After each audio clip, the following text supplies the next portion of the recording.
Hello friends, स्वागत है आप सभी का डीएलएड क्लासेस पे। तो दोस्तों, आज हम लोग पढ़ने वाले हैं डीएलएड थर्ड सेमेस्टर का मैथ। सबसे पहली क्लास है आज। तो आज हम लोग शुरुआत करते हैं। तो चलिए, सबसे पहले चैप्टर का नाम है, पहला है अनुपात, समानुपात, अनुलोम एवं प्रतिलोम समानुपात का अर्थ। यानी ये पहला चैप्टर है थर्ड सेमेस्टर का। तो सबसे पहले अनुपात के बारे में समझते हैं। तो अनुपात के संबंध में कुछ आवश्यक बातें जो हैं वो सबको ध्यान में रखनी होगी। ठीक है। सबसे पहला होगा कि अनुपात का कोई मात्रक नहीं होता है ना। जैसे मीटर, सेंटीमीटर, ये सब लंबाई के हो जाते हैं, क्षेत्रफल के हो जाते हैं, मीटर वर्ग है ना, वर्ग मीटर स्क्वायर। तो ये सब जो इसकी मात्रक होती है वो कोई नहीं होता है। ठीक है, अनुपात बिना मात्रक के होता है। दूसरा है कि अनुपात केवल दो सजातीय राशियों के परिणामों में होता है। यानी कि जो सजापद होंगे, यानी जो राशि होगी जिसका हम लोग निकालेंगे अनुपात, वो क्या होनी चाहिए, सजातीय होनी चाहिए, एक समान होनी चाहिए। तीसरा है कि अनुपात के दोनों पदों में से एक ही संख्या से गुणा करने या भाग देने से अनुपात के मान में कोई अंतर नहीं आता है। यानी कि अगर कोई हमारे पास अनुपात दिया हुआ है, ठीक है, जैसे मान लीजिए कि एक सिंपल अनुपात दिया हुआ है 12:16। ठीक है, ये किसका साइन है, अनुपात का। तो अगर हम इस संख्या में 4 से भाग करते दोनों में, इसमें भी और इसमें भी, तो 4 तियाई 12 और 4 चौका 16। यानी कि इसके जो मान है ये 3/3 = 4, इस पर कोई अंतर नहीं हुआ है। क्यों? क्योंकि देखिए ये 12 और 16, अगर हम इसका फिर 4 गुना कर दें तो यही आ जाएगा समान पद। यानी कि दोनों आपस में क्या हो जाएंगे, सेम हो जाएंगे। तो कभी भी अगर हम दोनों पदों में भाग या गुणा करते हैं तो क्या होना चाहिए, कोई अंतर नहीं आता है। अगर अंतर आ रहा है यानी क्वेश्चन गलत है कहीं। चौथा नंबर है, अनुपात निकालने के लिए अनुपातिक पदों को एक ही इकाई में बदलना आवश्यक है ना। मतलब देखिए, जैसे मान लीजिए कि अगर कह दे कि 2 मीटर का 100 सेंटीमीटर से अनुपात बताइए, अनुपात, ठीक है, अनुपात बताएं। तो हमेशा याद रखना है कि दोनों यूनिट जो है ये है मीटर और ये है सेंटीमीटर, है ना। तो जो यूनिट जो है वो क्या होनी चाहिए, सेम होनी चाहिए। या तो हम मीटर को सेंटीमीटर में बदलें या सेंटीमीटर को मीटर में बदल लें, तभी जाके हम अनुपात निकाल सकते हैं। यानी कि दोनों का यूनिट क्या होना चाहिए, सेम होना चाहिए। तो जैसे मीटर, 1 मीटर में 100 सेंटीमीटर, हमको पता है 1 मीटर में 100 सेंटीमीटर, तो 2 मीटर में कितना हो जाएगा, 2 × 100 यानी कि 200। यानी कि अब ये हो गया 200 सेंटीमीटर। और क्या बोला है, 100 से जहाँ से लगा होगा वो नीचे हमेशा जाएगा, तो ये नीचे कटा देंगे, एक बार में ये, 2 बार में, तो रेशियो अनुपात क्या बन गया, 2:1। ठीक है, ये हमारा आंसर। ठीक है, हमेशा याद रखना है जो अनुपातिक पद है उसका इकाई क्या होना चाहिए, सेम होने चाहिए, उसको बदल लेंगे। अगला समानुपात। अनुपात की बात हो गई, अब आते हैं समानुपात पे।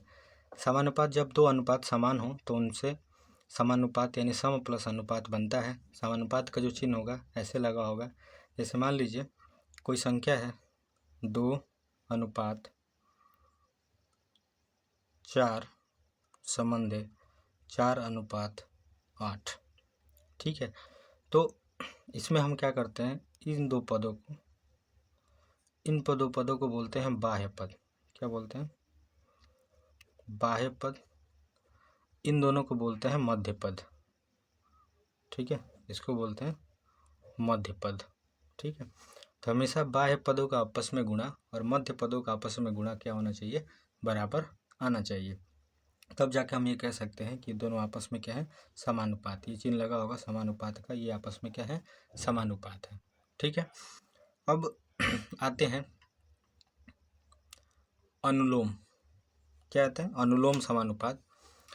इसमें क्या कह रहा है कि जब दो राशियां इस प्रकार से हों कि एक के बढ़ने पर दूसरी राशि उसी अनुपात में वृद्धि हो जाए, अथवा एक के घटने पर दूसरी राशि भी उसी अनुपात में कमी हो जाए, तो इस राशि को हम लोग अनुलोमानुपाती कहते हैं या अनुलोम समानुपात कहते हैं। यानी कहने का अर्थ है कि अगर देखिए, अगर ये कह रहा है यहाँ पे कि पुस्तक है, उस पुस्तक की संख्या जो है 1, तो उसका प्राइस कितना है, 6 रुपया।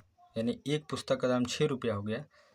तो देखिए पुस्तक जैसे बढ़ा 2 गुना हुआ, 2 हुआ, तो मूल्य पे क्या हो गया 2 गुना, यानी कि दोनों जो है एक ही दिशा में क्या हो रहा है, बढ़ रहा है।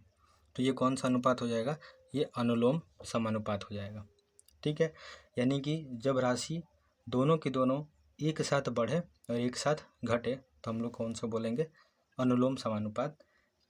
ठीक है, चलिए अगला। अब आते हैं प्रतिलोम समानुपात। देखिए, जब दो राशियां इस प्रकार से संबंधित हो कि एक राशि के बदलने पर दूसरी राशि उसी के प्रतिलोम यानी उल्टा अनुपात में बदलती हो तो ये राशियां प्रतिलोमानुपात, यानी कि एक बढ़े तो एक घटे, है ना। जैसे चाल देखिए, चाल कह रहा है कि 30 किलोमीटर प्रति घंटा है, तो समय कितना ले रहा है, 7 मीटर, 7 घंटे का। तो अब चाल कितना हो जाएगा, जबकि वो समय लेगा 5। तो हमेशा याद रखना है कि समय और चाल में विपरीत संबंध होता है, प्रतिलोम संबंध होता है। क्योंकि अगर चाल बढ़ेगी तो समय घटेगा, अगर समय बढ़ेगा तो चाल क्या हो जाएगी, कम हो जाएगी। यानी कि दोनों आपस में क्या होते हैं, विपरीत होते हैं। ठीक है, चलिए अब थोड़ा सा हम लोग क्वेश्चन की तरफ चलते हैं। चलिए, क्वेश्चन है सरलतम रूप में अनुपात ज्ञात करना है 2 का 4 से, यानी कि 2 का किससे बोला, 4 से, तो 6 किसके साथ लगा, 4 का, तो ये जाएगा नीचे। इसको हम लोग अपान में भी लिख सकते हैं, क्योंकि अनुपात का मतलब जैसे लिखा है 2 संबंध 4, तो हम लोग इसको 2/4 भी कर लिख सकते हैं। तो ये कटाएंगे, सरलतम रूप बोला है सबसे छोटा रूप, तो 2 एकम में 2, 2 दूनी का 4, यानी इसका अनुपात क्या है, जो पहले है वो पहले रहेगा, ऊपर है तो 1 संबंध 2, इसका अनुपात क्या आ गया, 1 संबंध 2। अगला है कि 15 का 3 से, 15 का किससे, 3 से, 3 कहाँ जाएगा, नीचे, 3 एकम में 3, 3 5 15, तो इसका अनुपात क्या बनेगा, 5 संबंध 1। ठीक है, अगला 50 पैसे का 3 रुपये से। अब देखिए यहाँ पे दोनों की जो इकाई है, ये देखिए, इसकी मात्रक है पैसे में, इसके क्या है रुपए में, तो ये दोनों का क्या करेंगे हम लोग, या तो पैसे को रुपए में चेंज करेंगे या रुपीज़ को पैसे में चेंज करेंगे। तो सबसे आसान है रुपीज़ को पैसे में, तो 50 पैसा इसे रहने देते हैं। ठीक है, और 3 रुपया, यानी कि हमको पता है 1 रुपीज़ में 100 पैसा होता है, तो 3 रुपीज़ में कितना हो जाएगा, 3 गुणे 100, कितना हो जाएगा, 300 पैसे। तो हम लोग इसका निकालेंगे संबंध 300। ठीक है, तो कौन पहले है, से है, तो नीचे जाएगा 300, है ना। अब 50 कहाँ रहेगा, ऊपर, 1 0 से 1 0 कट गया, 5 एकम में 5, 5 6 30, यानी कि अनुपात बन गया 1 संबंध 6 का। तो ये हो गया इसका। ठीक है, चलिए अगला क्वेश्चन पे। अब अगला क्वेश्चन है कि एक आयताकार कमरे की लंबाई और चौड़ाई 5 संबंध 4 का अनुपात है। यदि कमरे की लंबाई दी हुई है 15 मीटर तो उसकी चौड़ाई ज्ञात कीजिए। तो सबसे पहले हम लोग देख रहे हैं कि जो लेंथ और ब्रेथ का जो है अनुपात दिया है, लंबाई और चौड़ाई का अनुपात दिया है कितना, 5 संबंध 4। ये तो अनुपात में है। सबसे पहले हम लोग पूर्ण संख्या बनाते हैं इसको, तो इसको मान लेंगे 5x और ब्रेथ को मान लेंगे 4x। अभी यहाँ पे क्या बन गई, एक पूर्ण संख्या बन गई। अब यहाँ से क्या करेंगे, लंबाई जो है वो कितना है 15 मीटर, और यहाँ दिया है एक्चुअल में 5, कितना दिया हुआ है 5, और इसका वास्तविक जो माप दिया है 15। तो ये दोनों आपस में रख देंगे बराबर, क्योंकि ये दोनों आपस में बराबर होंगे, क्योंकि दोनों क्या है आपस में लंबाई ही है।